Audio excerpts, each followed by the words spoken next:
Hey, welcome back to another episode of the Crawl Board Game Podcast. I'm Andrew. With me, as always, is our... Sorry, I heard the music kick in. I'm like, uh-oh, what's going on? No, man, it plays in the background while we're chatting. It's pretty professional. It is, but I heard it like the start of it, and the start is slightly louder than normal. I'm like, uh-oh, is the volume coming back up? Is it, Yeah. Anyways, I'm Ralph. And, of course, Kickstarter expert extraordinaire, I'm Joey. So, got a few things to talk about today. Joey just got a new Kickstarter in the mail a couple weeks ago. I thought I was getting a Kickstarter today, but I got a piece, which I'll share with you in a bit. And we got a lot of board game news to go over. So I'm going to start off with the game I'm going to talk about. I figured with Elden Ring coming out, 2 weeks ago now, Joey? How long has it been? Joey's lost track of time. No idea. Yeah. I believe it was 2-ish weeks ago. Or 119 hours for me. So I still have yet to play any of the Souls series, if you will. But I did pick up this game when I was at the CMON convention a few years ago, before the dark times. This is Bloodborne the Card game. I don't know anything about Bloodborne, except that it looks like that. That's Bloodborne himself. Mr. Bloodborne here. It's Mr. Bloodborne. That's his Bloodborne gun. But no. But anyways, so Bloodborne the Card game, not to be confused, I believe there is a Bloodborne miniatures game on top of this. I think so.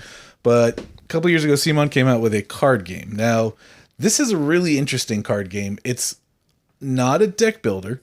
It almost seems like it could be. I call it more of a hand builder. Mm-hmm. Essentially what you're doing is everyone's starting with the same 5 or 6 cards, same attacks, a couple special abilities. And you got to work together, but there can be only one winner kind of deal. So you're going to set up the dungeon. You're going to choose a boss monster that's going to have a global effect the whole game. You pick like 3 mini bosses and then a bunch of regular monsters. And what's going to happen is one card's going to come out at a time.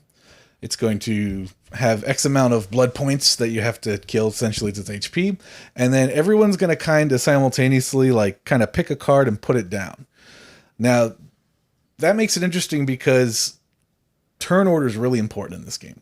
Mm-hmm. So this is one of those games where turn order is everything. Being the first player is awesome. Being the last player sucks. Because once everybody flips, you'll start going in the initiative order. It'll start with any special attacks. Then you'll go in player order to deal damage. And then the next round will go. So, best case scenario, the monster is defeated. Nothing bad happens. But you only get blood points if you were there to actually deal any damage to it.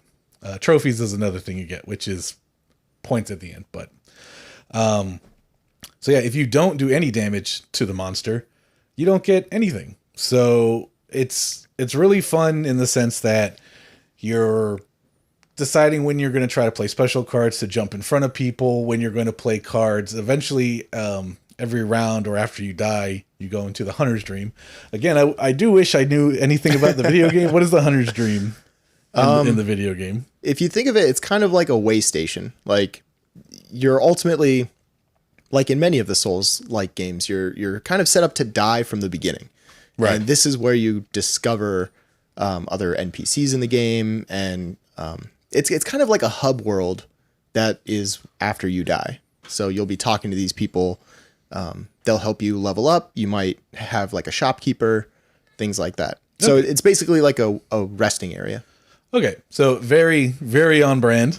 So you go into the Hunter's Dream, you'll get to upgrade a card and add it to your deck, if you will, even though your deck never gets that big. And yeah, you'll start getting cards that will not only mess with the monster, but like start messing with players. It might start negating other players' attacks, and it becomes this cool little, complication of when are you going to screw your friends over? Hold that for me, Joey. And when are you not? Let's show you some of the components real quick.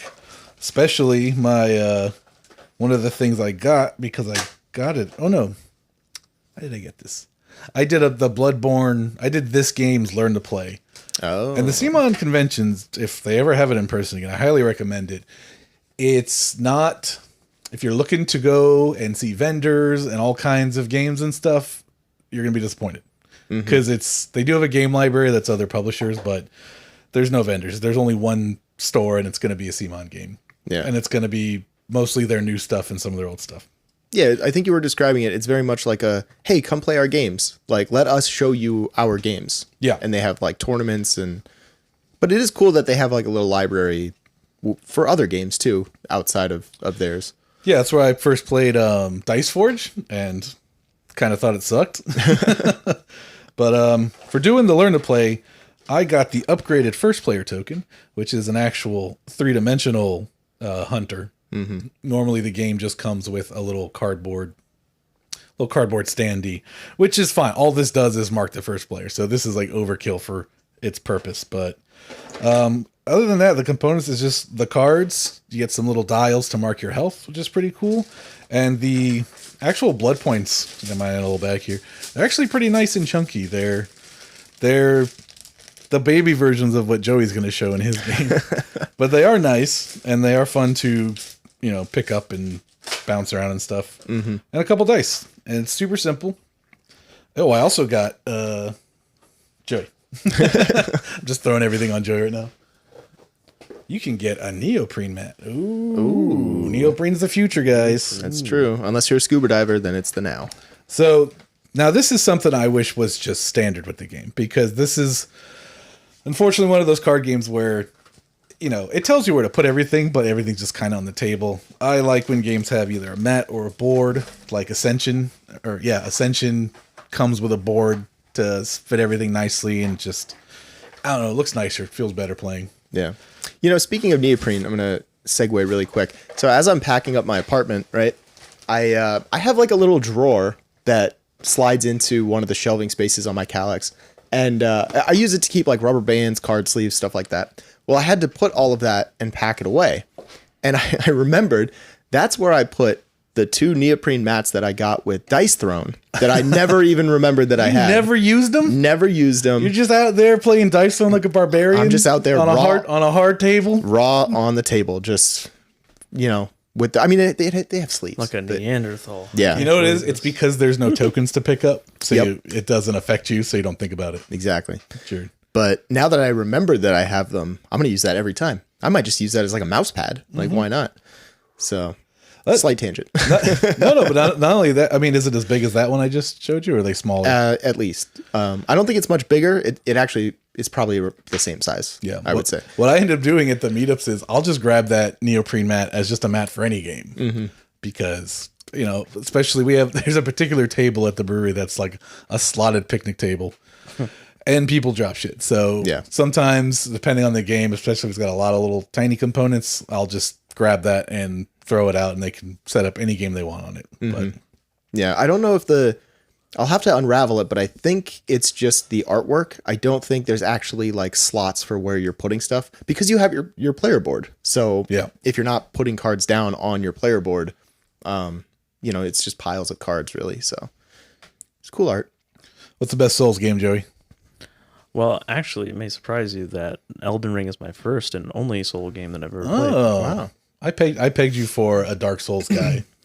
No, I just I knew about Elden Ring like in development, and I knew it was like mostly created by Martin, Game of Thrones, and that was what originally kind of drawn me to it. Was like that story. George R.R. Martin wrote Elden Ring. What? Yeah, you didn't know that? I didn't know that. I thought this was just an original story in the Dark Souls series. I mean, it is an original story, but he helped author a lot of the dialogue and. Oh, okay. So he's like he's basically they hired him as a screenwriter, basically. Yeah, pretty much. Okay, that's pretty cool. So it's a mix of their goofiness with his with when you hear characters talk, I can see like this sounds like Game of Thrones how they describe characters and Renalia of Castle Dragfort. That characters say stuff like that. I'm like that's Martin right there. How many ding dongs you see? A lot of ding dongs. No, surprisingly. Well, Game of Thrones. Plenty of ding dong. So well, I guess there's so many weird creatures you don't really know. You see weird creature ding dongs? It could be. You don't know. I mean, like the pot monsters. Maybe Maybe those aren't arms. I've fought in so many things with like multiple limbs and all sorts of things that I don't know what I'm killing at some points. Yeah. Yeah.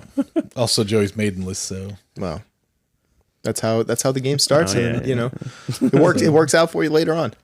all right. So yeah, I didn't know this was your first Souls game. Yeah.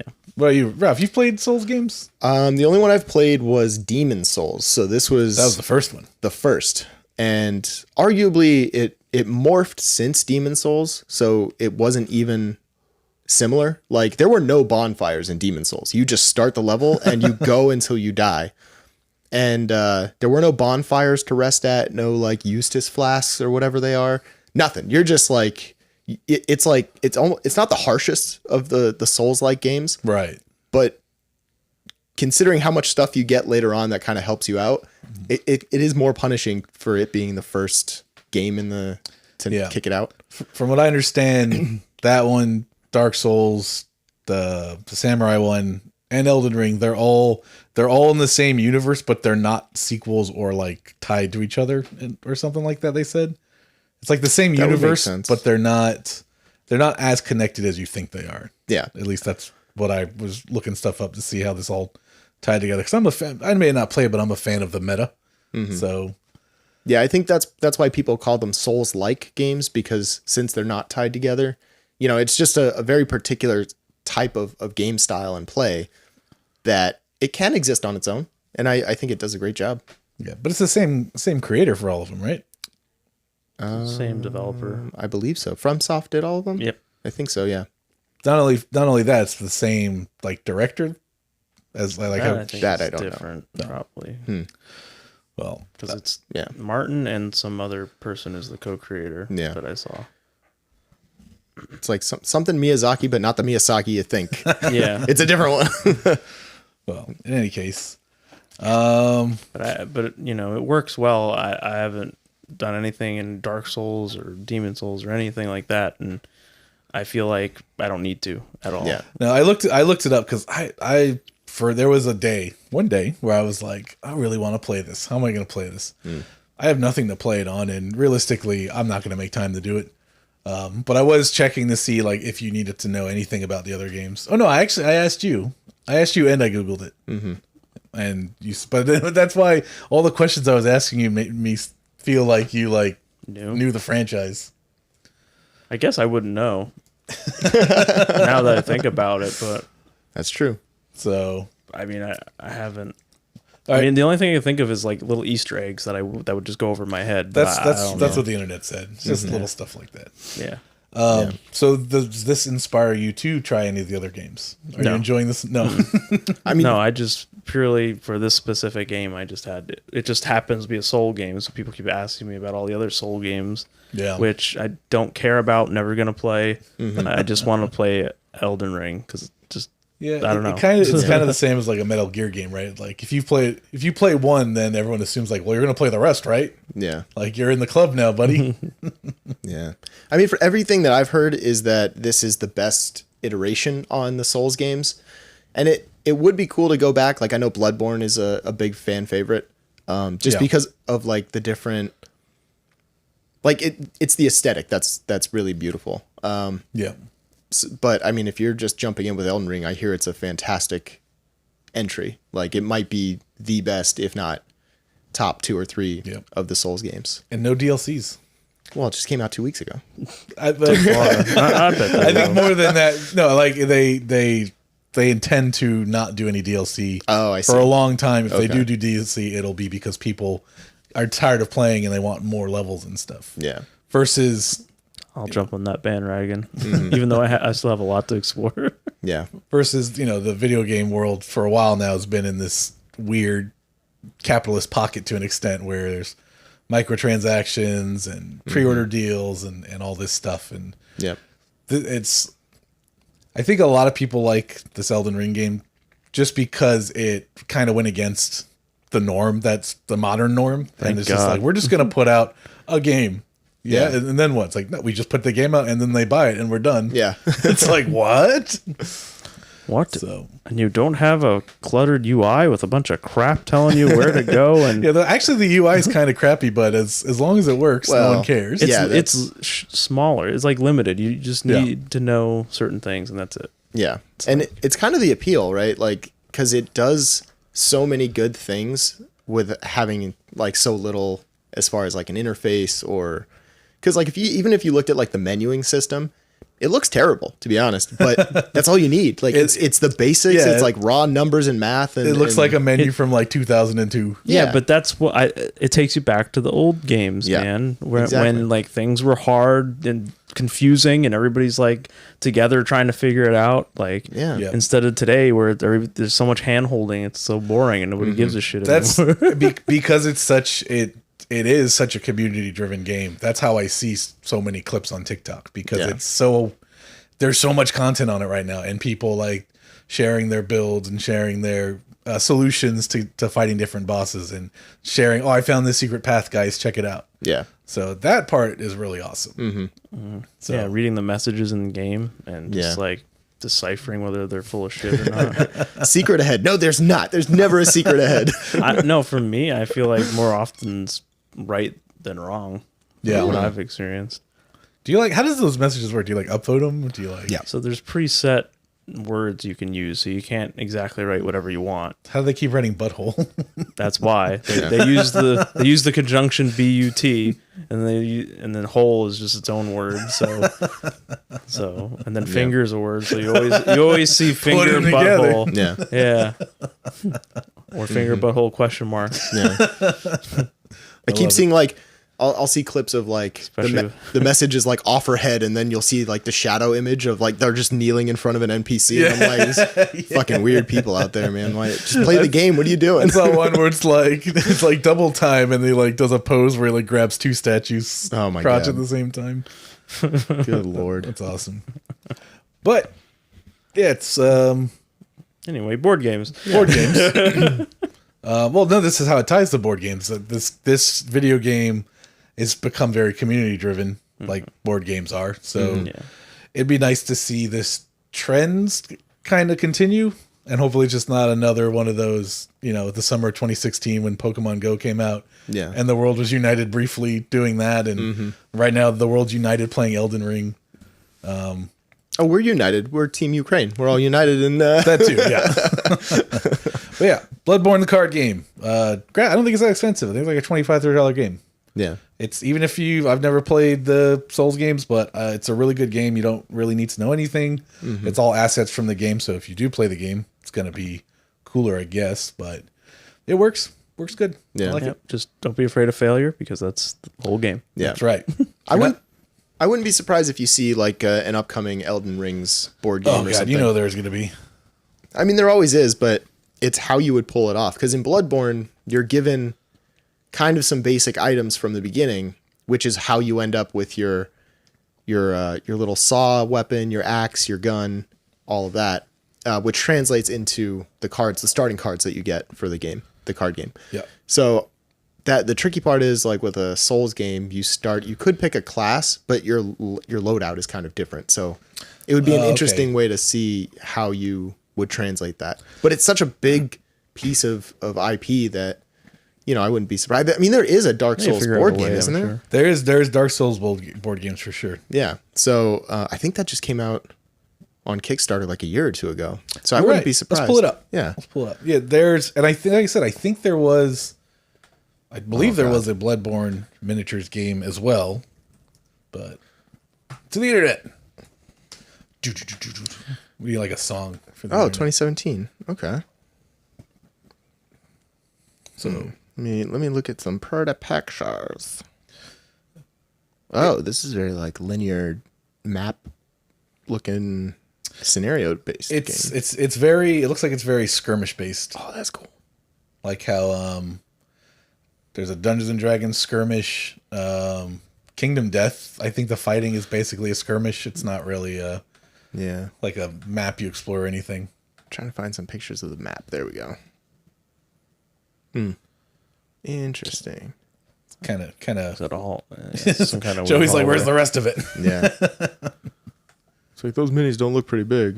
That's pretty cool looking mini. Yeah. Is that a character or a monster? It's a monster. That's definitely I can a tell monster. it's This is a monster. boss. Testicle chin man. Oh, that's cool. Yeah. What was the rating on this on BGG? Which, by I the think way, it's everyone 6.5. listening and watching, take BGG's ratings with a grain of salt, because I'd say like 25 to 30% of people who play games actually rate these. Prepare to die. Yep. Yeah, 6.5. So maybe the Souls game didn't do so well, so they would be remiss to like make another one because it's kind of sucky. Holy crap! Like $100 for this game. What? Super out of print. Wow. Or that's, if it was a Kickstarter, that could have been closer to its original price. Oh, interesting. Yeah. This is like we were talking about with the IPs, where it's like, there's, or what you're going to talk about, I think, in a bit with the, The news. yeah. What's the game? Villainous. No, That's what I'm going to talk about.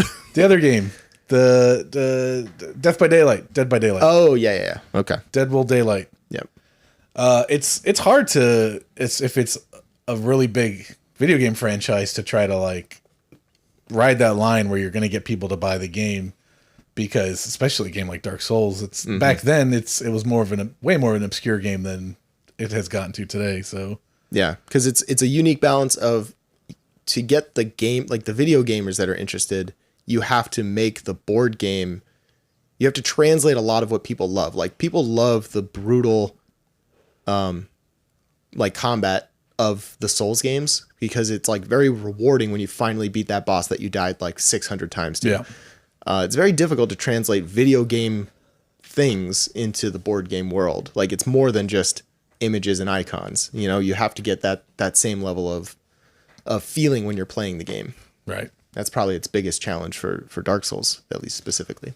Yep. I'm sure, I would bet money that we're going to see some Elden Ring game announced for Kickstarter within the next 6 months even. Mm-hmm. They won't even know what the game is yet. They'll just put a place marker and be like, yeah. Yeah, I wouldn't be surprised. Anyways, moving right along. Joey, what do you got for us today in that giant hat box that you brought in? So I got a game Anime laugh. called Dawnshade. It's enormous hexagon, right? Yeah. Hexagon. That is a hexagon, yes. I don't know my shape sometimes. When I worked at Taco Bell was when it was the inauguration of the Crunchwrap. You don't believe how many people couldn't remember the name Crunchwrap and then asked for that stop sign thing, which is wrong, because there's only 6 sides on a Crunchwrap too. 8 sides on a stop sign. 8 sides on a stop sign. But sorry to cut you off. Yes, hexagon. Anyway, it's a 1 to 4. No, it's a 1 to 5 player game. Nice. And it's very unique in just like how it looks. It's unique in the gameplay because it actually has a lot of dexterity games in it. There's a lot of games where you take you have these chips too, and that's like most of this game, everything is in chips. Enemies you face, your health. When you're in a battle, you basically stack these chips.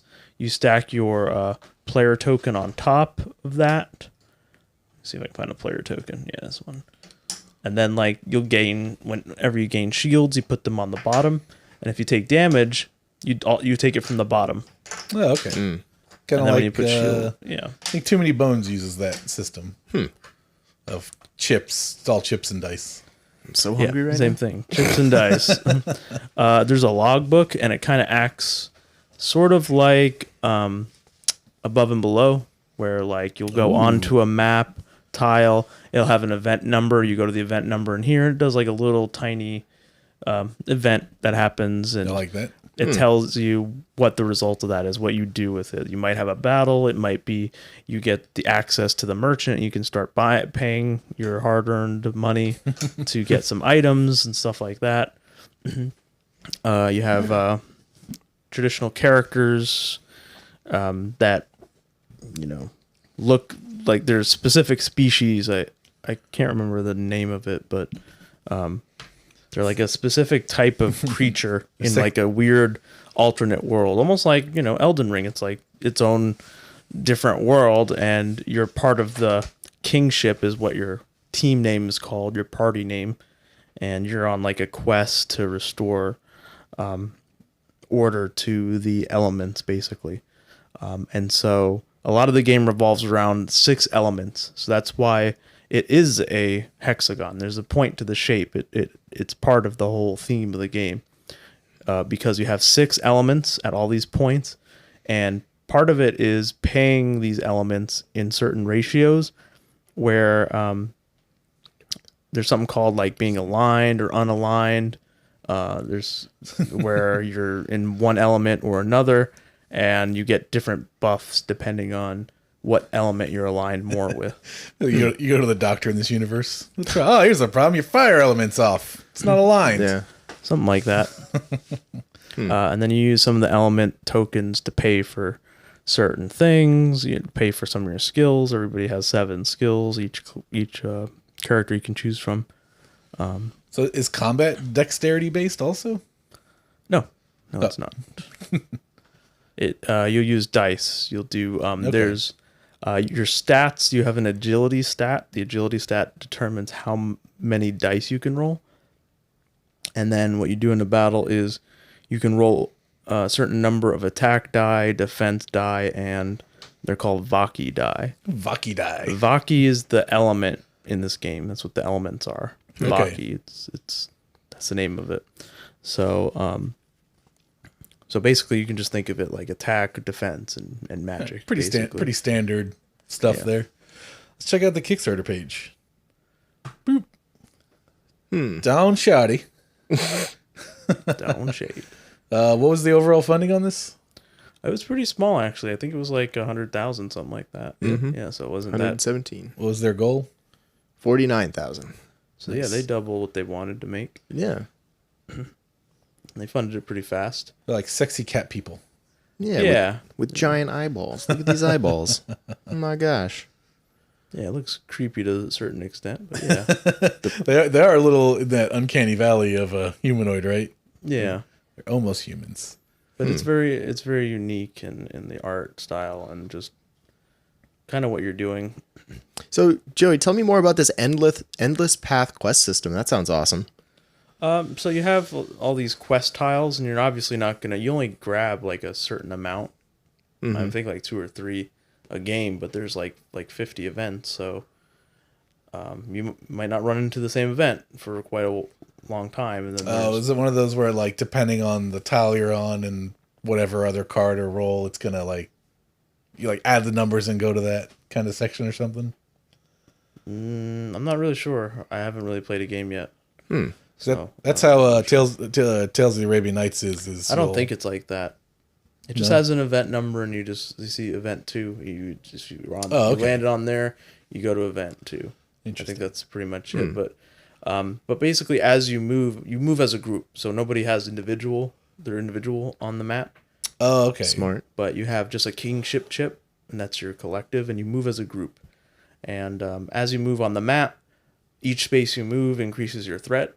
And when your threat gets to a certain number, it automatically triggers the end battle that you have to fight. Oh. So there's a strategy to not triggering it until you've geared up enough to defeat whatever is ahead of you. I like this. Stat up enough too.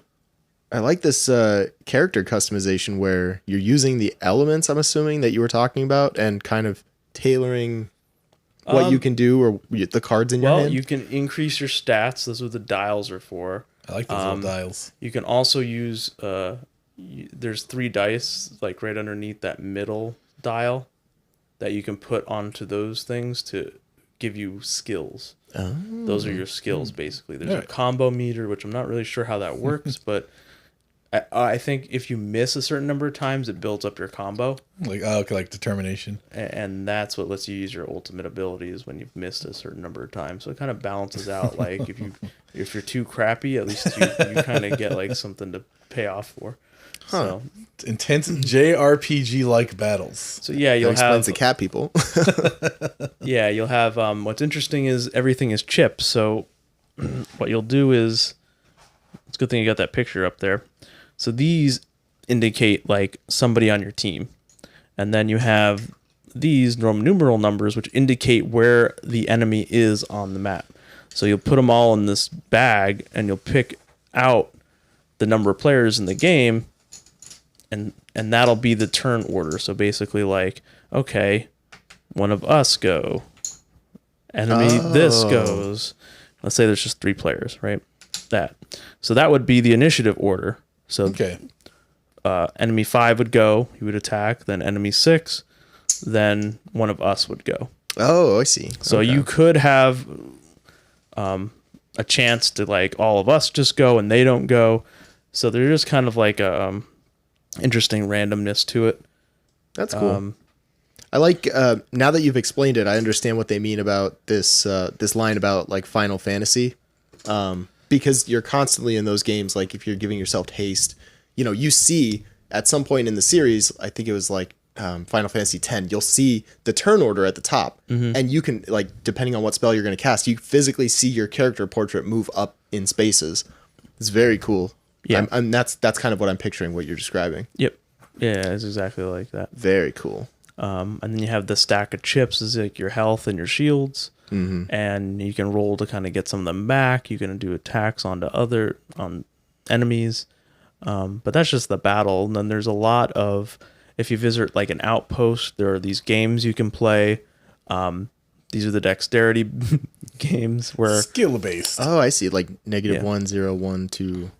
and not only that, but there's pips on the coins, and that adds to it as well. So you want to hit high with certain things. Let me see if I can flip some of this over. Seems very heavily inspired by Too Many Bones. So I think Too Many Bones, how you describe that combat system where they're kind of laid out in such a way, I'm pretty sure Too Many Bones is exactly like that. And then there's like I think this is called the Boom Shot Gallery.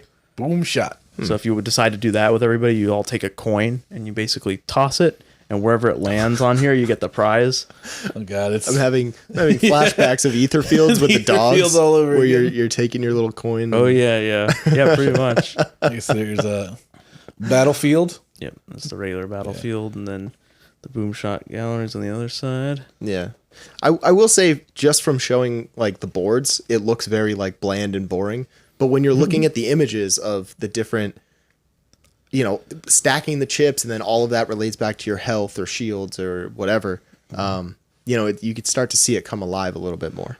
Yeah. Yeah, there's even things called, there's traps that you can try to like navigate, where you put like 3 of these on each of these spots, and you have to like get your coin to like go to the other side and not knock over one of these, otherwise the trap explodes.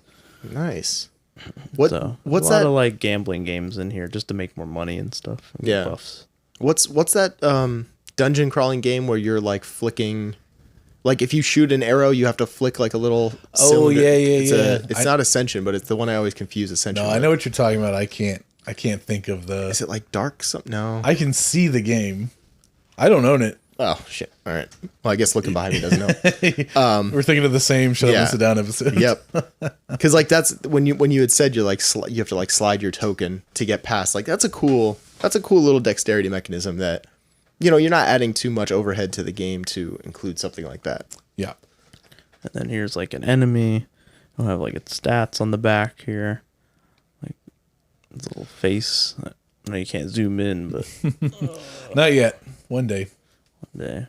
Yeah. So it'll say like, you know, HP 7, shields 3. They all have you ultimates and attack and defense. That's actually pretty fucking strong, this guy. So you haven't played this yet, Joey? I haven't played it yet. I went to go play it. Unfortunately, they left out a specific deck I need. So I contacted support, and they're nice enough to send it to me as quickly as possible. Wow. Basically, it's a target deck. So it's a deck with just all the playable characters. They're on 4 out of the 5, and the 5th one's a miss. And you basically take whoever's playing and you shuffle it up in the deck, and that's the target deck. So whenever the enemy attacks, you flip over that, and that's who gets attacked or missing. Oh god, I know you bought this expansion. Oh, Joey. of course. Oh boy. It just adds 2 more characters. I mean, really, they should have been part of the base game, but you know, whatever. You see what I'm seeing, Andrew? Riker. You could be Riker, Andrew. Say Riker Yep, boy. I have It does look like that, doesn't it? I'm Rocker boy. Rocker boy. Yeah. I mean, based on what you just described, like if you do enjoy this, I think you would like Too Many Bones, Joey. It's got the only thing I didn't get was the neoprene mats, so because I felt like the boards were fine. I didn't really give a shit. Yeah. And they're like they're slotted, so you can actually put stuff in some of them. So like a neoprene mat, what do you need? You know, it's not like you're it's not like you're picking up things off the table anyway. You're picking them up off the mat. Yeah. I preferred the cardboard, but all these chips I've upgraded. Nice. What were they originally? They were like they weren't weighted. They were just some crappy ones. Like these are pretty weighted. They feel good. They look good. Hey, do a little ASMR real quick. Ready? Ooh. I mean, a lot of that at the table. Yep. And everything is... They're quite heavy and chunky. Yep. Everything is that. The money, every token, the food's first player made token. of tokens. Yeah. The women are made of tokens. So, yes, there's quite a lot. I didn't have to get it in this big size box. I could have had the normal box size. Oh, there it is. I don't even think they showed the box. I mean, there's the normal box size, but I'm like, you know what? The art portraits to the side, they really remind me of like the old World of Warcraft boxes. Oh, yeah. Right? Not so much the main characters, but like these enemies on the side kind of thing. That's pretty cool. You can't really show it. But well, there's the... Oh, there you go. Yeah. There you go. I got you, buddy. Look at this. Even the colors. The color palette's very... we're on it. Oh, okay. You see, you're too good. You're too good. I don't even know what's going on anymore. Movie magic. Yeah. So, pretty dope. This is a pretty chunky box, too. Yeah. Is the box weighted also? Probably. Well, how was the shipping cost on this, Joey? I don't remember. I paid for it like before the pandemic started. Let's just put it that way. Here, we're gonna. So I didn't really pay attention. It was when I had money. Oh, all right, there you go. So it wasn't. Only qualifies for freight shipping. Yeah, I'm pretty. Usually they'll give like a breakdown estimate, but with everything going on in the world, and here we go. This is exactly what I'm looking for. So I think I got the most expensive one, maybe. No, wait, maybe I got the. I don't remember which one I got. Anyway, $30. Yeah, it's not too bad. Yeah, I mean it's 1/3 of the cost of this game without the expansion. Those you guys are the Kickstarter. These icons. Is this like official country icons, or is this like a Kickstarter thing? Because I've only ever seen these badges on Kickstarter pages. I'm sure there's a standard out there somewhere. I think so. Yeah. Kangaroo, obviously Australia. You mean that's not Uruguay? I mean, it also says Australia. Maybe that's where Do the kangaroos actually deliver? You know, I think we're sitting on an unrealized plan that is just steps away from being the next best thing. Yep. Pretty cool. Let's meet the team. Ty Vance, CEO and co-founder. Jet Riker. Oh, there's Riker. Yep. It's spelled the same, too, as the character in the game. That's pretty cool. COO and co-founder. Dennis is the illustrator. Michael Hancock, art director. Look at the puppies. Well, I guess it's the same puppy. Neil Hancock, a dog, was an artist. Yeah. Prandy wannabe. Adam Keel, right? Yeah. McKeel Wisp. Is their character called Wisp? Yep. Community manager. That's like Michelle's job. Dope. I like it. Pretty cool. Pretty cool. So is it I take it you can't get in on this anymore. Like it's over. Yeah. Snowbacker Kit's still open. Well, Andrew, your friend owns this game. You can just pop in on a Saturday, play a game with them. Yeah. No, I mean, if anybody is watching or listening and is interested. No, I know. I'm just busting your balls.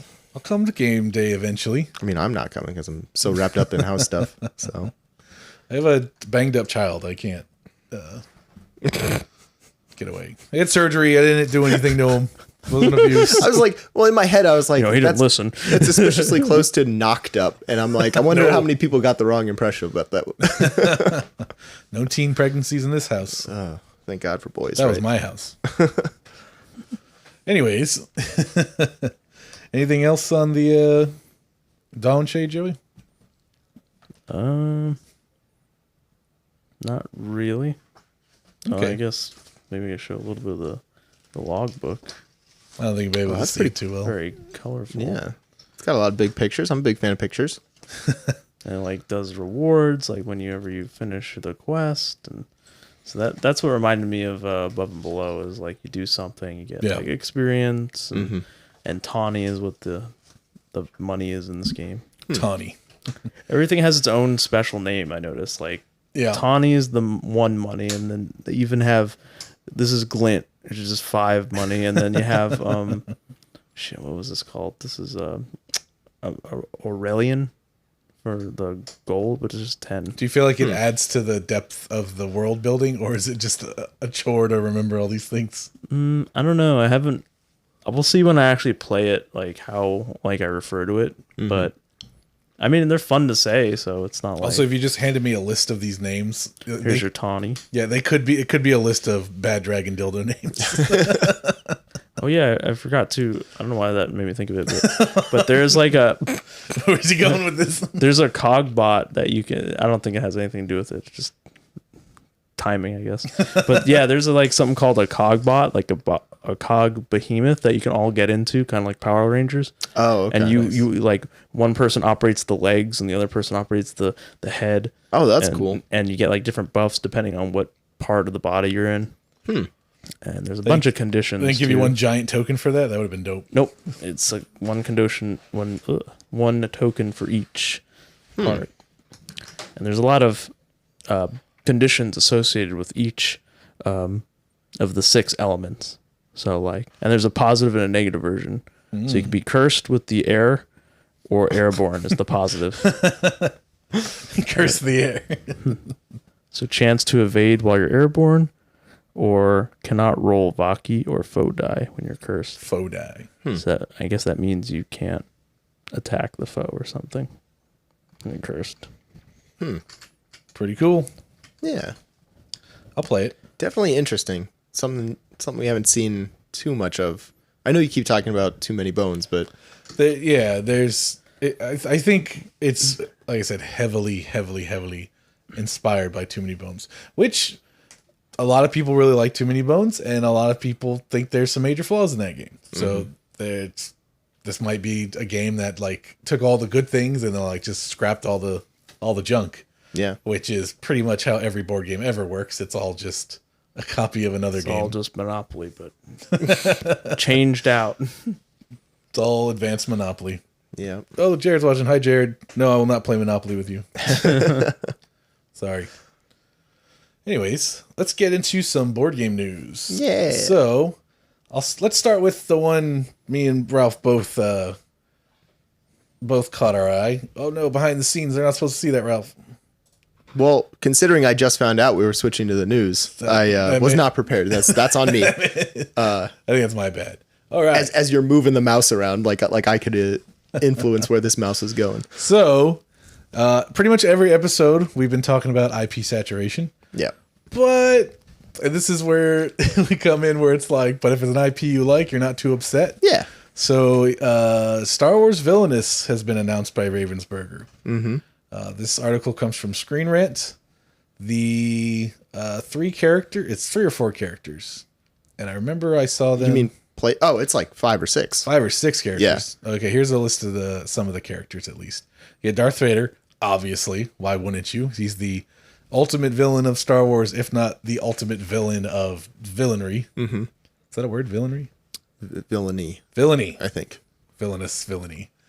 You got a Star Wars Clone Wars character, Asajj Ventress, which I didn't watch Clone Wars. I finished season 2 of Mandalorian the other night. I mean, I'm happy, but you just told me the worst news and then followed it with, I finished, season 2. Seriously, if you and not just directed at you, but anybody, if you're sleeping on the Clone Wars because it's animated or because you think it's a kid show, you are so incorrect. Dead wrong. Like honestly, the beginning, like maybe like the first season or 2, maybe the 3rd season too. There's a lot of like time jumps that you kind of have to piece together, of like when things are happening and where things are happening. But after that, it smooths out, and oh my god, this show, it introduces some of the most amazing characters. I mean, Ahsoka Tano, come on. I remember when I watched it for the first time, I watched it in order because there's like a fan, like it tells you what episodes to watch. Yeah. And that's the true order. And I made sure to do it in that order. Nice. Yeah. It was great. And It was great in that order. Like, the show is very much, it starts, as it's being a little jumpy, it's very episodic where you can just jump into an episode not needing to see the first few. But after a while, it builds, and then you want to, like, you really don't want to be missing episodes. So, like, if you think it's all over the place, you think it's a little jumpy, trust me, stick with it. It evens out. If you can stick through the first season of Parks and Rec or The Office to get to the next seasons, trust me, you can stick it through this one. They're quick episodes. I love the voiceover guy in the beginning. He's like, on Coruscant, blah, blah, blah. Like, it's so over the top and amazing. It's a beautiful series. You shouldn't miss out. I watched the first season when it was Gendy Tartakovsky animated. And then I remember when they started coming out with the CGI version, and those are two different. They're separate not shows the same named Clone Wars? the same. Well, I mean, it's the same Clone War, but it's two different shows technically. so Because the first one was discontinued. The one that's like Samurai Jack. Yeah, that animated. was awesome. Yeah, very cool. Very hard to find actually. Really? If you're looking around, like you probably would have to like. it's gonna die with me in my memories. Yeah, pretty much. But from what I understand is the two shows directly are not related, but like the events, there might be some overlap because I thought that it was just he did that series and then they just picked up where it left off with the CGI version. Oh. Well, you learn something every day. I liked the animated one, and I remember catching episodes here and there of the CGI one, but I think I was like in school at the time, and I mean, I didn't watch it when it originally came out. I had only just picked up on it 2 or 3 years ago. Yeah. So like all good things, I missed the initial wave, and then when I jumped on it, it's like it's so good. And then I'm going to tie this back so we can get back on track. But Asajj Ventress, one of the most brutal like villains in Star Wars history. She is just downright badass and creepy. Yep. And there's a lot of the new live action shows are drawing stuff off of Clone Wars specifically. Yeah. For those who are current with the Book of Boba Fett, which it just ended not too long ago, but like they introduced Cad Bane, a live action Cad Bane. The blue guy. It's not really a spoiler, but whatever. You had your time. You had your time to watch. For those of us who watched Clone Wars, Did you guys know Darth Vader's Luke's father? Bro. Oh shit! You can't spoil it like that. Yeah. But no, yeah, they're definitely bringing over a lot of characters that were created by Dave Filoni and now brought into live action stuff as he's going through and doing all of these And he's going going to continue to do that. So I think that if you haven't watched Clone Wars, definitely watch Clone Wars, and then also you have to watch Rebels, which again, for some reason, really good. Rebels is crazy. Good.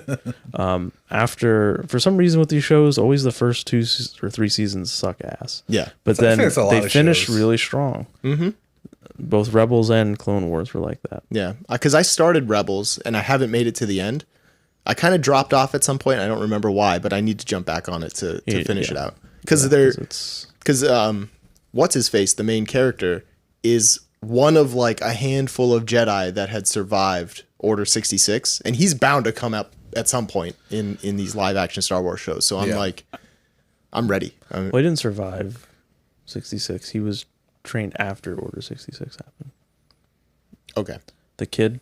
Yeah. Because he wasn't a Jedi at the beginning. He was just like it was almost like Aladdin. Yeah. He's like some street rat. Yeah. He does kind of look like Aladdin. Yeah. That's what I thought like when I first watched it.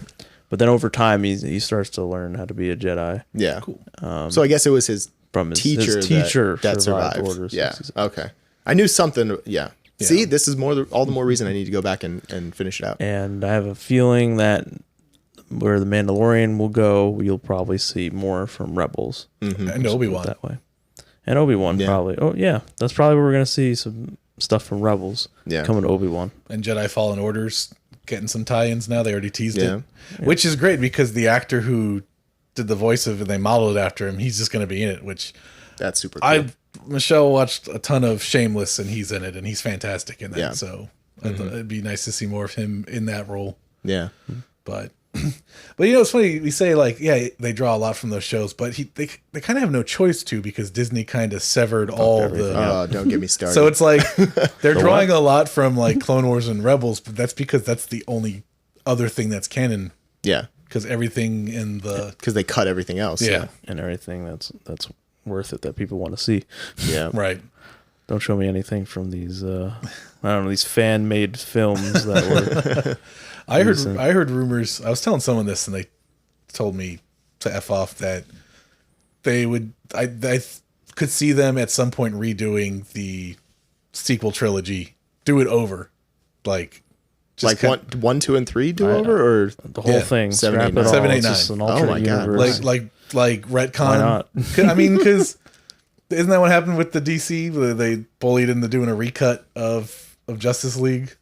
There's Well, the Snyder cut and the Redo the Suicide Squad. That was better. they redid Suicide Squad but I don't think that was a bully thing. And the Zack Snyder thing, yeah, we wanted it, but it was better, and he had to leave for family reasons. And what's his face is like a complete fucking monster. What's the director's name? God, he did Firefly. What's his name? Shit, you know what? I've got the power of the internet right in front of me.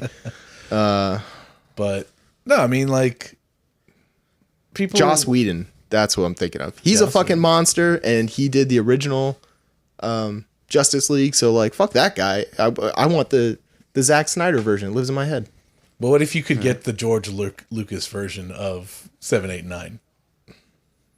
What if they came to him? The guy hasn't cared about Star Wars since he sold it. Yeah. When George, cause wasn't it George Lucas's wife that did most of like the editing and rewriting on 4, 5, and 6, and then he did 1, 2, and 3, and we got the most laughable versions of at the time. But going back after everything that's come out, there's still a certain cheesiness to it, but there's a lot of stuff to appreciate. That it's like we didn't get any of this kind of storytelling in the newer movies. Like, I will say, not enough puppets in 7, 8, 9. Yeah, there were a lot, but not enough. Yep. But all right. So kind of teasing off that is like, I'm a big fan of the Jar Jar Binks was secretly a Sith Lord. Darth Jar Jar. I would have loved to see nice. like a Jar Jar. Either in this or an expansion for this villainous thing. Because Darth Jar Jar is the only thing that makes sense. That's what I really want.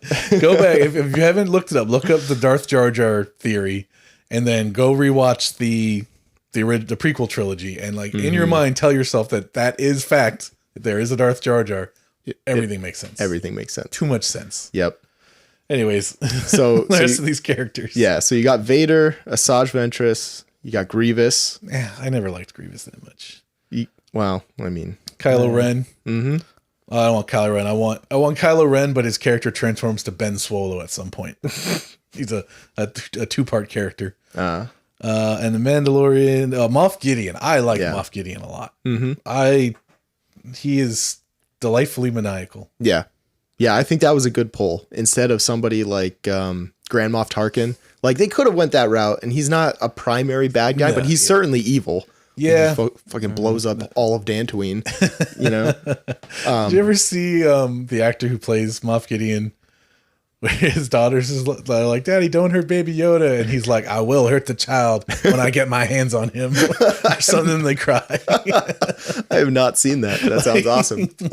He maintains character outside of filming that he will hurt the child. Nice. But anyways, I thought there was one more. I guess that's it. I mean, that's it in this list, but yeah. Oh, look, only 5 characters. Mm-hmm. Yeah, Vader, and these Kylo. are super cool. If these are the actual player pieces, these are super badass looking. I believe so. But yeah, this might make me give Villainous another chance, because I played Villainous as I have a bunch of expansions for it, but it's more for the good people at the meetups to play than it is for me. Mm-hmm. But I might get Star Wars. I might try it out. Yeah, like I think it was a good choice going the Disney route. Like, there's a lot of good stories already there, and there's I mean, there's some Disney games, but not like any decent ones. And I do think Villainous is a decent game. It is, yeah. It runs a little long, but then turning Star Wars and putting that in this to like, I'm just excited to see every villain's player board of like the gambit that they have to go through to get their objectives done. Like, you know, what are the rooms? I think they're called rooms. Like because every villain has different areas. I think they're called areas. Yeah. So I'm excited to see the different areas. Like Darth Vader's got to be friggin' the Death Star, you know? Death Star and his castle on Mustafar. Yeah. Is it on Mustafar? Yeah, I think. Well, yeah. He rebuilt his castle where he got jacked up. Maybe. So yeah, I mean, like that's the most exciting part is, you know, what are these areas going to look like? How are the interactions? And there's also a new mechanic, something about vehicles I saw. Oh, yeah. If we scroll down a tiny bit. I'll let you. The Darthmobile. The Darthmobile. You have the tie advanced. Yeah, we'll also add vehicle cards to the line's strategic gameplay. We'll feature unique set of rules for iconic Star Wars transports like Millennium Falcon. Oh, they just did that to fucking put the Millennium Falcon Yeah, in this what game. does any of those villains have to do with the Millennium Falcon? Well, every villainous game has hero-related cards that are negatives for you. Right. They're Yeah. So, okay. you know, but also, when is not putting in the Millennium Falcon a good idea? When it's done for cash. You know what? They have my cash. Fuck Disney. Best robot chicken sketch ever. What the hell's an aluminum falcon? So yeah, it'll be cool to see the different vehicle cards, and that whole mechanic as far as like what they do. But like just even opening the door to this is, if this is even somewhat successful, you can easily start to see other characters come in. More Star Wars, yeah. More Star Wars characters, like friggin' Jabba the Hutt. Yeah. I mean, there'll probably only be one area. He doesn't move around a lot. No. Like he does, but not a lot. There's rooms in there. Yeah. He probably doesn't stay. He's got to at least go to the bathroom. He's got his palace, the sail barge, you know. Oh, yeah. He goes to the hangar once to threaten Han and get his tail stepped on. He has his summer cabin on Naboo. So I think it could be cool. You know, just to expand that. I'm definitely going to check it out. And, you know, if it's anything like regular Villainous, they're going to pump so many different expansions into this. Yep. So. Yeah, they can just never stop. Yeah. I mean, I will say in the Star Wars universe, there's not a shortage of villains, but there's none that like the ones that they've identified already are kind of like the peak villains, you know? Oh, you still got the Emperor. You got... Yeah. Could. I guess if Fallen Order is going to be canon now, you got the Inquisitors and stuff. Mm-hmm. So yeah, we'll see. You've got, oh my God, what's that like big guy from Force Awakens? What's his name? The bad guy that Kylo Ren reported to. He's got like a weird deformed Snoke? face. Yeah, Snoke. That's his name. So I mean, you could, but none of those feel good as villains. Nobody likes Snoke. Nobody gives a shit about that guy. I know. I'm just saying. Snoke was a mistake. Snoke was one of many mistakes in a long list of mistakes in that freaking series. We're not going to dive into that. Most of the mistakes were in J.J. Abrams and Rian Johnson. Yeah, we could have a whole episode about that, but I'm sure someone's already beat us to it. We're late to the party. Yeah. But yeah. So I'm looking forward to this. A little bit of IP saturation, but it's our IP, so I'm okay with it. Yeah. Speaking of IP saturation. Yeah. Boom, next piece of board game news. Sonic Super Teams board game features charming, big-headed characters. Mm-hmm. So there's a new Sonic the Hedgehog game coming out. I'm a big fan of one of the more recent ones. We could skip past this Horizon Zero Dawn gameplay. Yeah, I was like, what am I watching? It doesn't seem like Sonic. Anyways, so let's go down here. Here's the miniatures. Adorable. Like I said, I think they're trying to cash in on that Marvel United aesthetic of these big-headed characters, but... There's that many Sonic characters? Yeah, you got Sonic, Knuckles, Shadow, Rose, I think. No, that's Rose. Forget her name. Tails, Gray Sonic. I don't know who that is. And Metal Sonic. It's called Metal Sonic. Interesting. But it seems like it's gonna play similar to Sonic Crash Course, which I like. But it's actually it's teams of two. So it's a team-based race game. I just want the details. I don't need that. I don't need that Horizon Zero Dawn gameplay. Every time you see that, let's read this. If you're a diehard Sonic the Hedgehog fan, and the wait for Sonic Frontiers is too painful for you, I don't know what Sonic Frontiers is. Perhaps a new board game can tide you over. Sonic Super Teams. Sonic Super Teams. Teams of 2 must work together to race through iconic Green Hill Zone and reach the finish line while collecting rings and sabotaging the other team. The game's simplistic nature and estimated 20-minute playtime mean that it's obviously geared towards kids, but developer Asmodee is also aiming to capture a sense of nostalgia from older fans. Per Games Radar, the developer describes it as a way to introduce younger family members to the joy of Sonic or recreate the childhood nostalgia. I don't really buy that everyone knows who Sonic is. I feel like you can walk up to any 5-year-old and show them a picture and say, who's this? Sonic the Hedgehog. I think with the movie that might be true. But without the movie, before that, like there were games and stuff, but half of them were garbage. You know, the other half were meh. What was the one where he has a legitimate romantic relationship with a human? Oh, I don't know, man. He has a sword, I think, too. Didn't know that even existed. If you're looking for good video game content or video game history stuff on YouTube, anything about some of the trashier Sonic games are always entertaining. Yeah. I don't know. Sonic is one of those things like, yeah, he might be recognizable, especially with the movies and stuff coming out, but I don't think a lot of kids are growing up playing Sonic these days, you know? Yeah. Did you see the movie? Yeah. Did you like it? I thought it was all right. I liked it a lot. If I didn't see it, I wouldn't be a different person. Yeah. I think Jim Carrey really phoned it in for his performance for that movie, so maybe he phoned it in and then like the movie ended up doing better than anyone anticipated. So maybe in this one, he'll be like, all right, well, I'll try a little harder this time. Yeah. So maybe. I don't know. I just recently saw the trailer for the new one and I wasn't that impressed. I don't know. Yeah. I like Knuckles. He was always my favorite. Yeah. I remember playing Sonic and Knuckles when I was younger a lot. That nostalgia. That's what Asmodee's banking on is your nostalgia. I'll definitely see the movie. Hey, look, Joey. I don't know about this. But look, the miniatures are pre-painted. That's nice. You can use them in your Marvel United game. Let's be Captain America. Add Sonic. This is. I guess he joined every other band of people you shouldn't be involved with. They do list the names. So the gray one is Silver. I'm going to scroll up a little bit. Amy, Shadow, Silver, Rogue, and Metal Sonic. 72 cards used to advance across the board. I might buy it. I might get it. Sometimes I have people that meet up to that a kid's game. Yeah. Might be useful.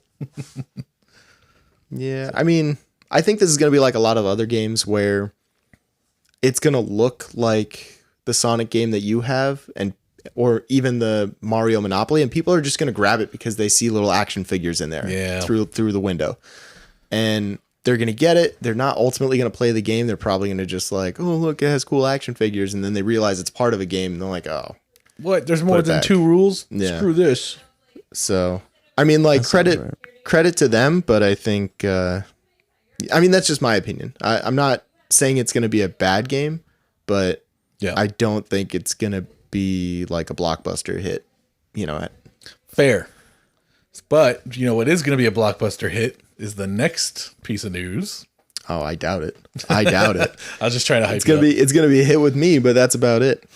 So last time we met on this here live doohickey podcast situation, we talked about the Dead by Daylight game coming out. We didn't really have much information, but since then, Level 99 Games has dropped a page with far more details about the game.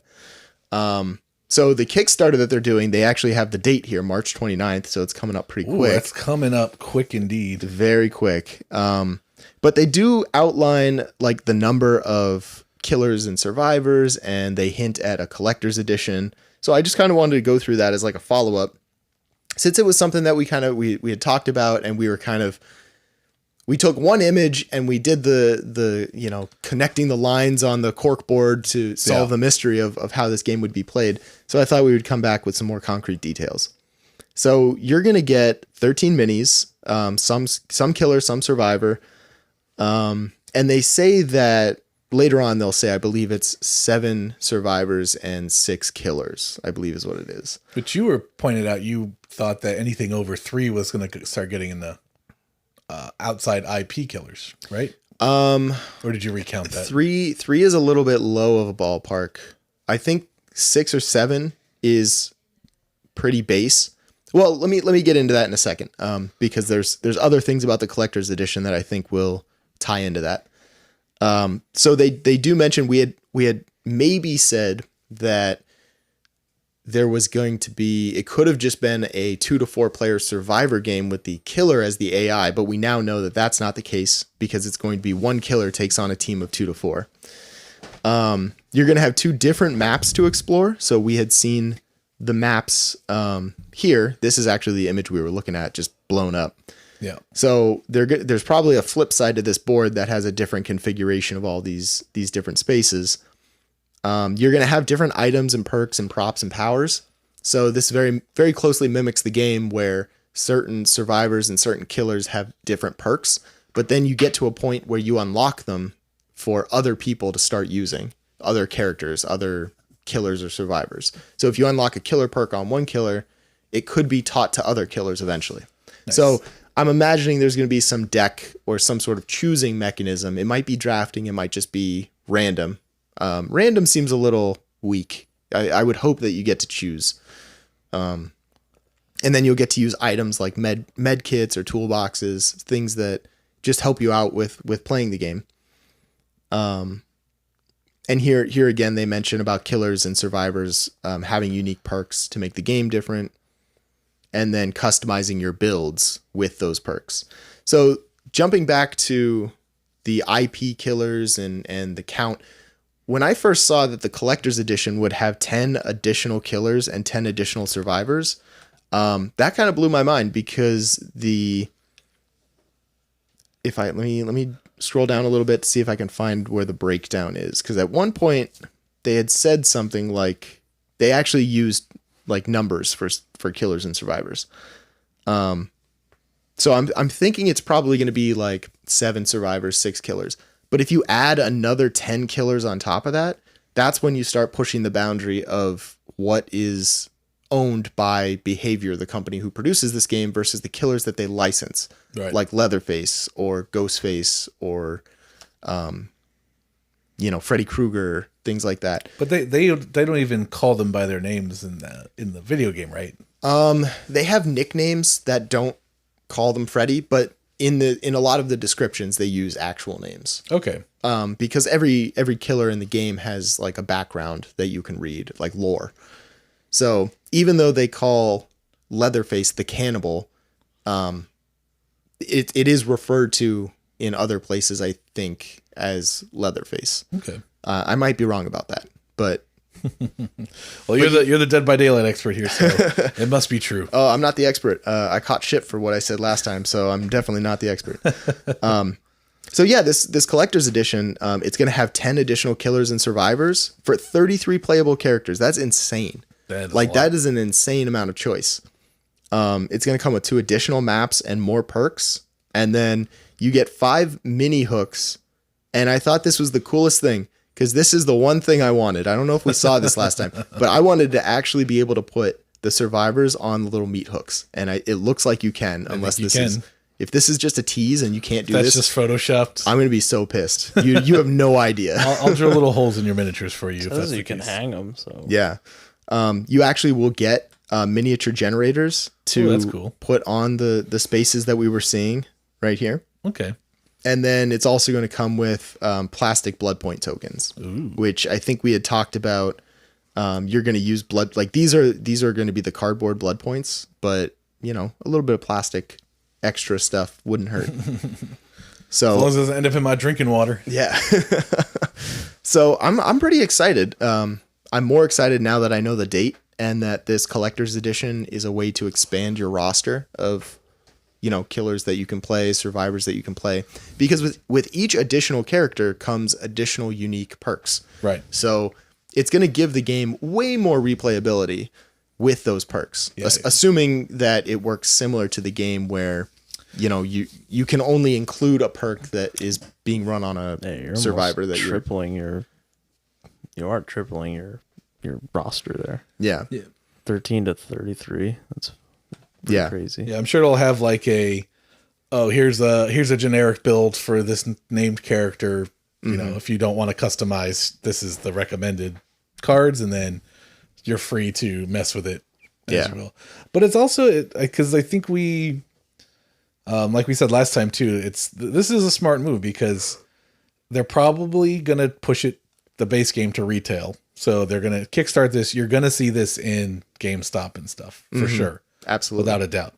So component wise, from what it's saying, they did really kind of set it up where it's like if you're a board gamer who's going to back it on Kickstarter, you're going to basically pay double for it because you're going to get twice as much game, but they're going to also maintain a product that's, a $40 or $50 version that they can throw up in a Walmart or a GameStop and hopefully sell it to retail that way as well. Yeah. So, which I think is smart, especially for a video game IP, because there's no way you're going to get someone who's mainly a video gamer, doesn't play board games, to drop $100 and $120 on a board game. Yeah. I will say that the way that they laid out this collector's edition and how they already identified certain aspects about it, I will say this Kickstarter probably won't have tons of stretch goals, if any. Yeah. It would kind of be cool, and they're in a unique position where the add-ons or the kickstarted like stretch goals. Sorry, I blanked on what they were called. The stretch goals could actually relate back to in-game items, like in the video game. Because it would be nothing probably for Behavior to come out with like, oh, if you back the board game, you get this exclusive Kickstarter shirt for all your characters. And all it is just a code you put in their video game store. And like that could be nothing for them. Has anyone done that before? Has anyone had Kickstarters that tie back into the original video game? I mean, not that I've seen, but I wouldn't be surprised because it's very doable, especially when you're working hand in hand. Like one of the news articles we talked about a couple of weeks ago was they were coming out with a Dying Light video game, or board game, excuse me. Now tying it back to Dying Light 2, which just came out maybe a month or two ago. I don't know like the ramifications of that, but this Dead by Daylight is primarily it's online. You can't play unless you're online. And they're constantly updating the stores for like unique items and more outfits. And like, there's not a whole lot of pay to win. There's like pay to look flashy, and you could spend some in-game currency to buy like perks and stuff that you can unlock, but it doesn't really give you a benefit for winning. You're better off buying a shirt so you can flex. Like, I got that shirt. Yes. And I think it would be super cool to see something like that. Because it seems so doable, especially when you're working directly with, the people pushing out this game. Yeah. Both from the board game perspective as well as, the video game. For sure. So we'll see. I'm sure it won't happen. And my cool idea just goes nowhere and dies, but yeah. Sounds awesome. You going all in? I'm definitely getting the collector's edition. Anytime there's more variable player powers, I'm all in for more player powers. Nice. You're going to go to like sign your mortgage paperwork and it'll be like, oh, you're denied. We see you just back to Kickstarter. That's can't trust you. We saw you bought this trash game on Kickstarter. We know we can't trust you now with a mortgage. Take the business elsewhere, junkie. But sir, I just need my fix. I need it. All right. So where are we at? Hour 18? All right. So one last special surprise for the podcast. So I got an email alert today and I flipped my shit and texted these guys. You're pregnant? I was, well, no. Rude. I just About time everybody knew. It's just COVID weight. It's just COVID weight. I think people like 10 years from now will be like, it's just my COVID weight still. I mean, yeah. It's been 10 years. It's not COVID weight anymore. I got an alert that I was getting a package delivered today and it was from Kickstarter. And I was like, my Dark Tower's here. But no, it's shipping in 2 packages. All that came today was the neoprene mat. But I figured, you know what? I haven't opened it yet, so I'm just going to open it live on the stream unboxing. here. Nice. Oh my gosh. I don't pretend to know how our mail system works, But if they're going to drop off 2 packages, why not do it at the same time? Yeah, because they're going to the same shipping facility in they're Pompano coming or from the whatever. same place in Orlando, yeah. So it doesn't kind of make sense. Well, that one's bigger. You could do that. This is a long boy. The other one's going to be a fat boy. Oh. All right, here we go. Oh. Jesus Christ. It's going to fill my table. Holy shit. You're going to have to come over to my table. That's a huge bitch. Is that a circular mat? That's not a square mat? Nice. Dark Tower is always circular. Huh? All right, I don't know. Oh, God. ASMR. No, not this. No. Oh, more of this. Nice. It was weird from far away. When you put it up close, it made a lot better noise. All right, and now the reveal. Ooh. Hot damn. Wow. So you grab that. What's it smell like? Smell it. Taste it. Smells like Payless. Oh. Is that a good thing? China. Maybe. It smells like China. Smells like the Lunar New Year. So yeah, it's my big old neoprene mat. Because I just, when this thing kickstarted, I said, just whatever, man, just give it to me. I don't care. Yeah. But dope. So the tower's going to sit in the middle there. And right here's where the tower's going. and those rivers are... That's how they section off the player areas? That's how they separate the... I'm not going to pull out the original board, but yes, it's the map's very similar to the original game where there's 4 kingdoms and they're separated by... it might be a river in the original. It's either a river or a mountain range, but I think it is a river also. And then each kingdom has essentially the same buildings, but as far as the game's concerned, when you change regions, different things are happening in those buildings. Okay. So, but again, I know we talked about it a lot, but this one is fully is cooperative with an optional competitive mode to be more like the original. Mm-hmm. The original was only competitive. And yeah, should be getting it tomorrow. I was hoping I could do a full unboxing tonight, but this will have to suffice. Yeah. I mean, it looks very cool. Nice. So, very awesome, man. What a tease, though. I said that earlier, but... Congratulations. My first real Kickstarter, guys. Am I cool now? Yeah, you're in the club now. 400 more to go. You feel the pain now. Yeah. You're not in the club officially until you have like 7 of them going on at one time, and you're like, I don't know when anything ships. Stuff just shows up. Because that's the problem. I'm gonna get There this we one. go. I'm gonna get this one, and then like I have nothing to look forward to. If I back something else, I'm back on a year waiting. Yeah. So That's why you gotta do it continuously, and you never know what's going on. Yeah. Once Like what I do. Yeah.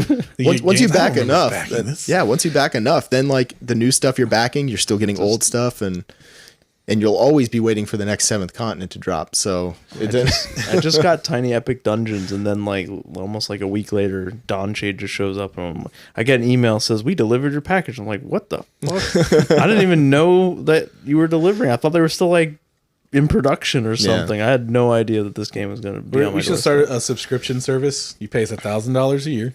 Wow. And for what? You just get a random Kickstarter game every month. Huh. You don't know what you're getting, but it's a cool Kickstarter game.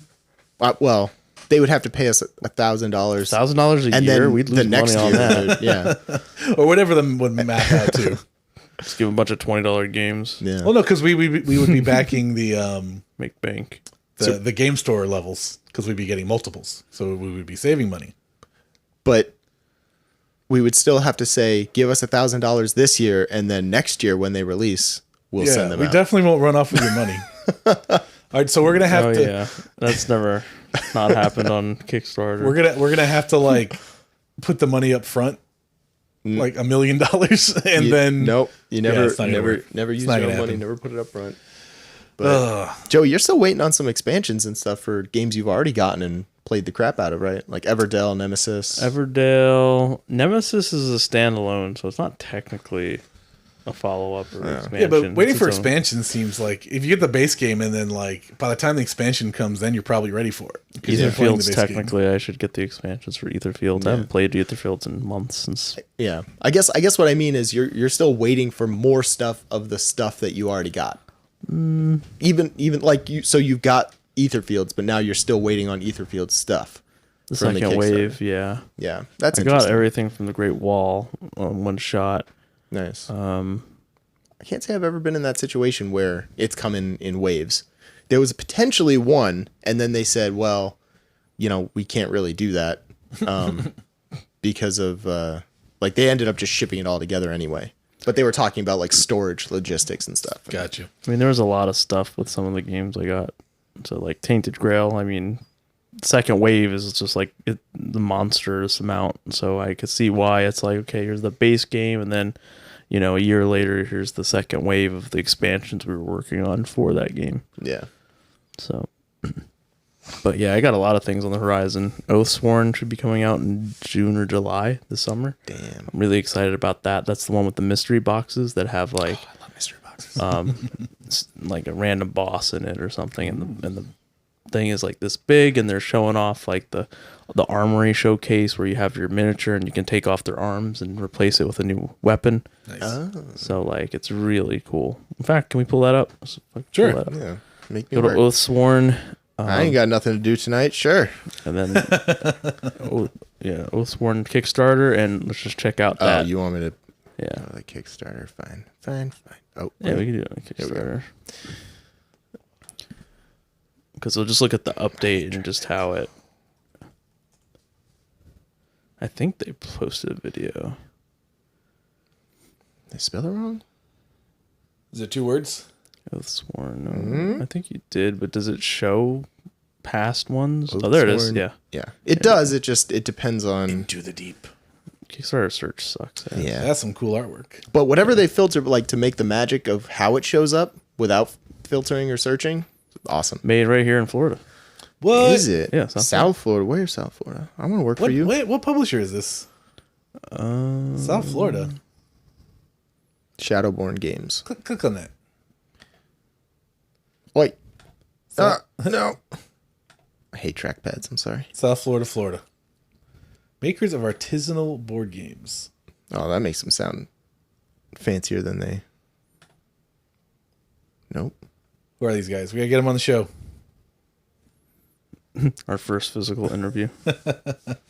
Yeah, they could show I up would be here. down for that shit. Hey, do you want to come to my house? I know I'm a stranger. They totally I have backed your game. Yeah. That makes us friends. We're practically family. The about might tell us. Let us see. Oh, there we go. And we're looking at their bios. See, Any of these people look familiar? Have you seen these people in Publix? I've never seen. They could be walking around. We don't know. Web developers. They need more developers. Hey, yeah. That's Those the are not- closest thing I could come to working for a board game company is their web developer. I mean, South Florida is a big area, so Spreadsheet programmer. Anyway, back to the Kickstarter. Anyway, what I was wanted you to look up was the updates. Go to the updates, and then this first one I think progress. So that's one of the boss boxes. That's a mystery. Just how big it is, and they use Holy shit. yeah. Holy They have shit. big character minis, so it's a 55 millimeter. So it's already a big character mini, and then you have this giant box next to it. You're not getting like something small. You're getting like a whole Warhammer 40K army in here in this Yeah. box. Look at the size of this thing. how many of those are showing up? 32. 32 of those big boxes. Joey, you don't have room for that. Joey, did you We like will see. sell your kidney to buy this? No, it's how much- $300 for everything. For 30, I bet you get one big one and like 31 small ones of these Maybe. boxes. That would We'll be see. upsetting. It would be. Jeez. Just go down. 2 months away from shipping from Panda. Good old Panda. Everything comes from fucking Panda.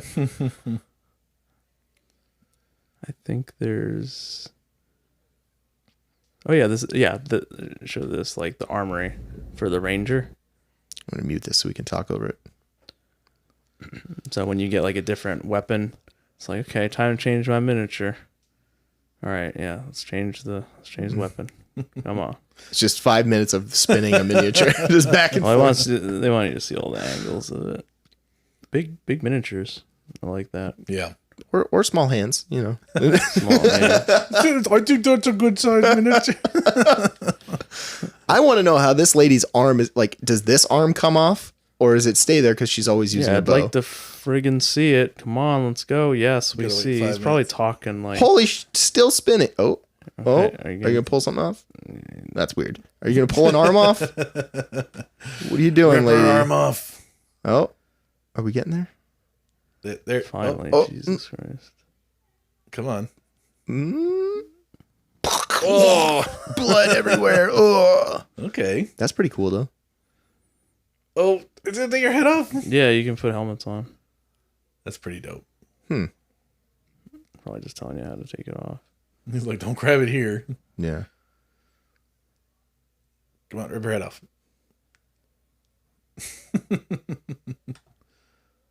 He just put it back on. He didn't even change. Okay, no, he changed You it. changed it. All right, we're going to jump through this real quick here because friggin' 5 minutes of this, I'm not sitting here for that. It's a different bow. Maybe just do the speed up on the I gear gotcha. wheel. And Okay. Just make it fucking super fast. Let's go like 2 times. Fuck it. Didn't seem to do anything. That's how slow this is. Oh, well. Go down. There's a better video somewhere else. This is not the one I saw. Oh, wait. Where Well- the fuck is it? It must be the previous update. They must have updated it. I thought it was the last one. Yeah, there we go. So there's the armory. Wow. So those are all so each character bagged up all their items that they could potentially have. Very cool. Nearly 100 unique weapons. There you go. That's pretty. They can't share weapons, though? It has to be for that sculpt, I guess. I guess so. Yeah. that's See, it'll cool. show you what you can actually put on your guy Nice. and like a little layout. I guess that's the board. I don't care about the progress of it. Pretty cool. Yeah, pretty cool. I think it's a video when you go down. Isn't there? Well, I'm not trying to play the whole video here. I'm not trying to go through 63 updates. Is this the Gloomhaven map? Why is there a Gloomhaven map?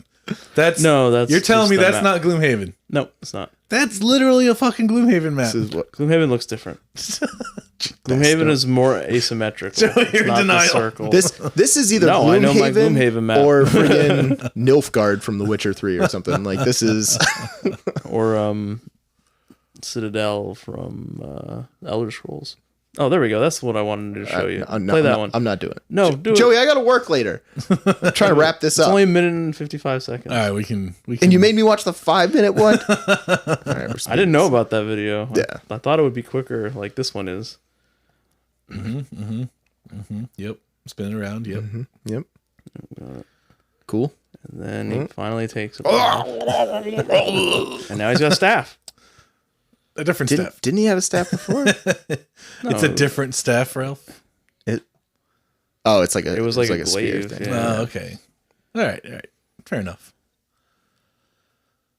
And then now we got a sight. Oh, Nice. look at this. All right, I can dig it. That's cool. Wait till he gets the double daggers. Oh shit! He roped off both arms. You know what I'm envisioning when I see this? Double daggers. Somewhere there's a card that goes with every one of these unique weapons. At least one card. And now your box is filled with cards that maybe you'll never look at, except the one time you use the weapon and then immediately switched off of it. But yeah, that's Dang. cool. I can't wait to get this game.